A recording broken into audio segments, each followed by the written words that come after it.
Hey there, I'm beyond excited to kick off your journey into Imprint short stories, where we dive into thrilling, captivating, and original tales. Brace yourself for an electrifying adventure, because today's story is an absolute game changer. Now sit back and enjoy the story, Love Letter to Mama. Life was a constant struggle for me and my 3 children. My husband, Sa, was tragically killed in a motor accident 3 months after my last child, Kumba, was born.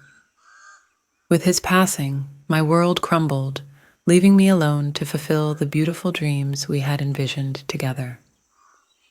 Our dreams included providing our children with the best education and raising them in an affluent community. Sa had plans to open a shop for me, buy me a car, and even teach me to drive. He took all of those dreams and the love we shared with him when he left this world. I was just 27 years old, and though I had the option to remarry, I knew in my heart that I didn't want to. I made a promise to devote the rest of my life to caring for my children and ensuring their father's dreams would come true. One day, my mother, whom I affectionately call Auntie Tiwa, entered my room. Her eyes gleamed like a cat in the dim light. Startled, I sat up and pushed the blanket aside. "What is it, Auntie Tiwa?" I asked, my voice trembling. "I have something important to tell you.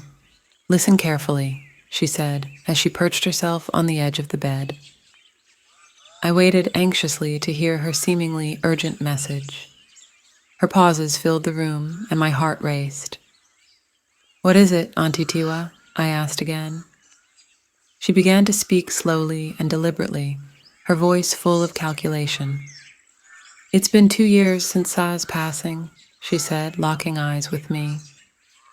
I nodded in agreement. "A woman, especially someone as young as you, should not remain without a partner for too long. 2 years is a significant amount of time. You've mourned Sa, but he won't return. Your children need to eat and go to school to have a future." "Auntie Tiwa," I exclaimed. "Shh." She silenced me with a finger pressed to her lips. "Life as a single mother is challenging," she warned. "I was 32 when your father died. His family took all his possessions and threw me out of the house we built with our own hands. I suffered because I refused to marry one of his brothers. My decision had a severe impact on my children. Many of them didn't receive a proper education. Yawa became pregnant at 14, and Fala left home before he turned 18. Now I regret my decision. I don't want you to go through the same painful ordeal as a single mother." "Auntie Tiwa, I've heard this story many times. Besides, our situations are different. Sa doesn't have a brother pursuing me. Also, I haven't had any men proposing marriage to me." "There is such a man," she said, pausing for dramatic effect. "You just haven't been looking in his direction." "There is?" I asked, surprised. "Yes, that's why I'm here. Your Uncle Malay wants you to be his wife." Auntie Tua dropped the bombshell. "Uncle Mally?" I asked, bewildered. "He said he's done everything he could, but you haven't been paying attention." I sighed, lost for words.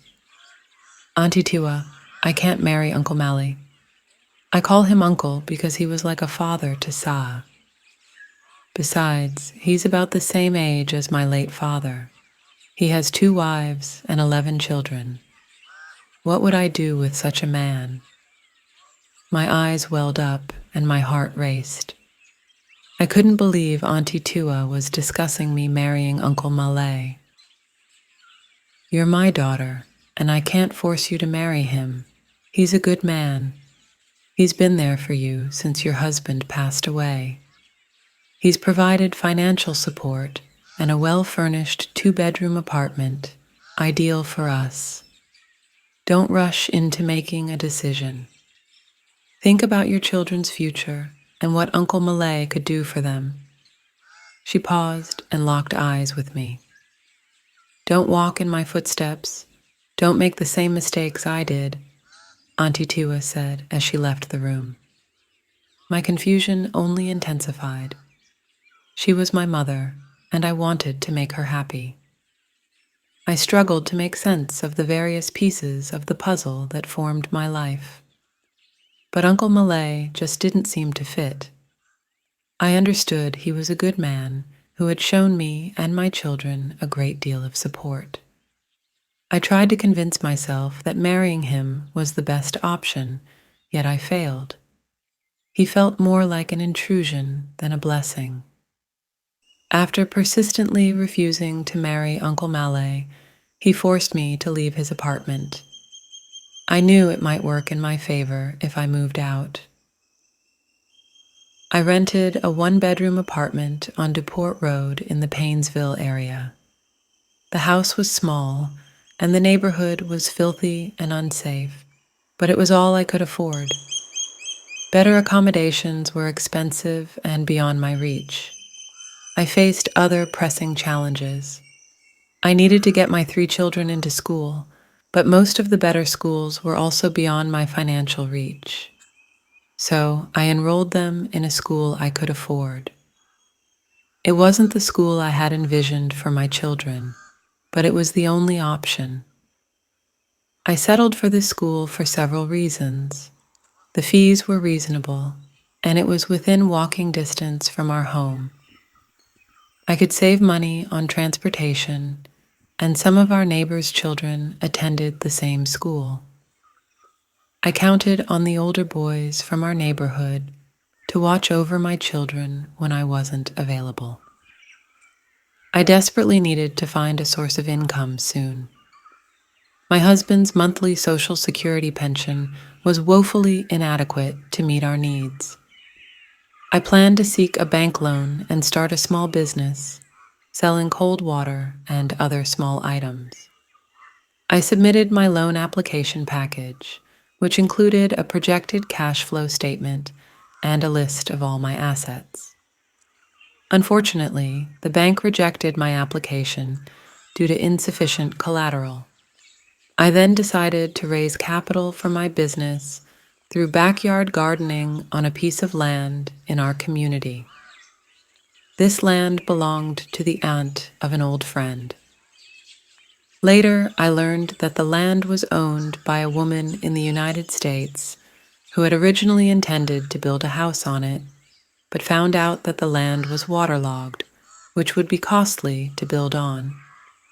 She decided to sell the land. She graciously allowed me to use the land for 5 years for a token fee. I immediately set to work.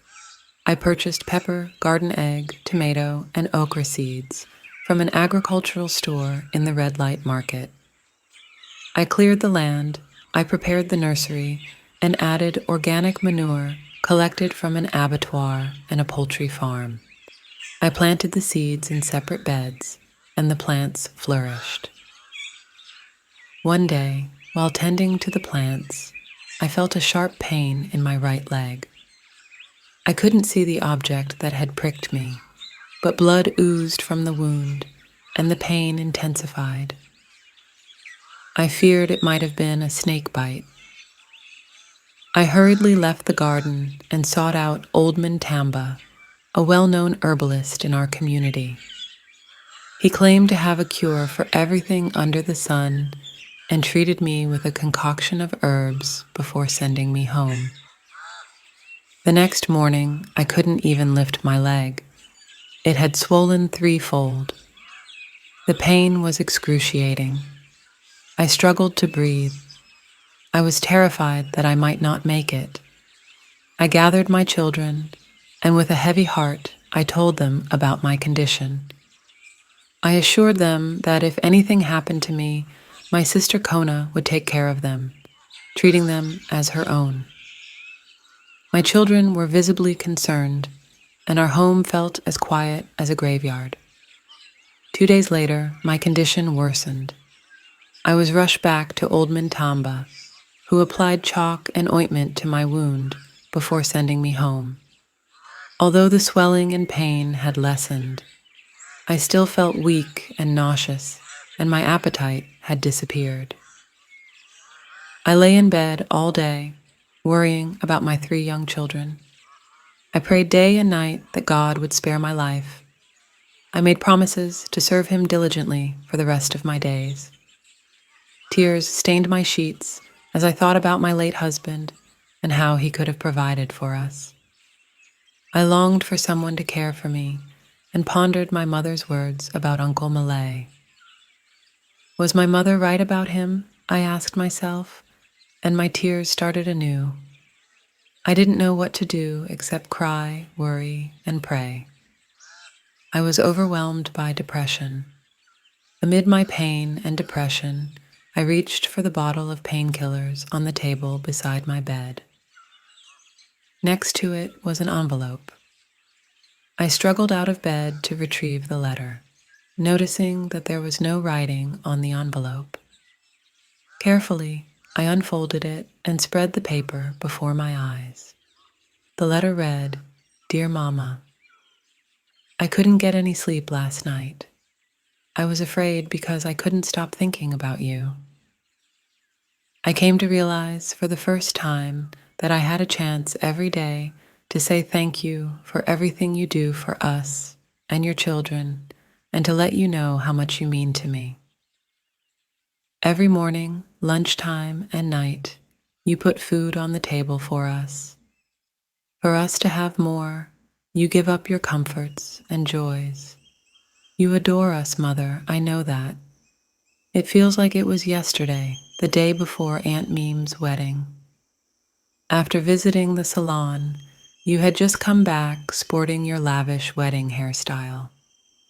You didn't hesitate to help when you spotted my companion and me suffering in a canoe on the water. People thought we were near the bank and could make it with minimal effort, so they were pushing us to guide the boat to safety. However, when you saw me and my friends in the water, you panicked. Without a second thought, you dove into the river to save your small boy. Even though your brand new outfit and hairstyle were ruined, you didn't chastise me that day. Instead, you fed me a lot and gave me a nice bath before putting me to bed. I adore you, my dearest mother, for a million reasons, but above all, you instilled in me the value of treating everyone with respect, regardless of their station. You instilled in me the value of hard work. You did what it took to be a mother and let me be a child. You loved me despite my failure to live up to your high expectations. You never gave up hope for a better future for me. You never put conditions on your love for me. Mama, you have always been my sunshine. You are the greatest mother in the entire world. You are unique and can never be replaced. You sang me to sleep, and I can still hear your lovely voice. I recall your pleading with me in the mornings to eat before sending me off to school. I have the utmost affection for you, Mama. Get well quickly. Your child, Fala Kumba's eyes welled up with emotions as she read the letter written by her 12-year-old son. The heartfelt words filled her with an overwhelming sense of love and determination. At that moment, Kumba realized she couldn't abandon this depth of affection. Despite the agony and weakness that plagued her, she summoned the strength to leave her bed and make her way to Fala's room. There, he lay sound asleep, his gentle snores echoing through her heart like a reservoir of love, and in her ears like a soothing lullaby. Tears continued to stream down her cheeks as she struggled to support her weight on trembling legs. Resolute and unwilling to let her emotions hold her back, Kumba left her son's room and returned to her garden. Despite the persistent pain and her lingering weakness, she felt rejuvenated and reborn. If you enjoyed this story, then hit that subscribed button and turn on all notifications so that you do not miss the next story in this series.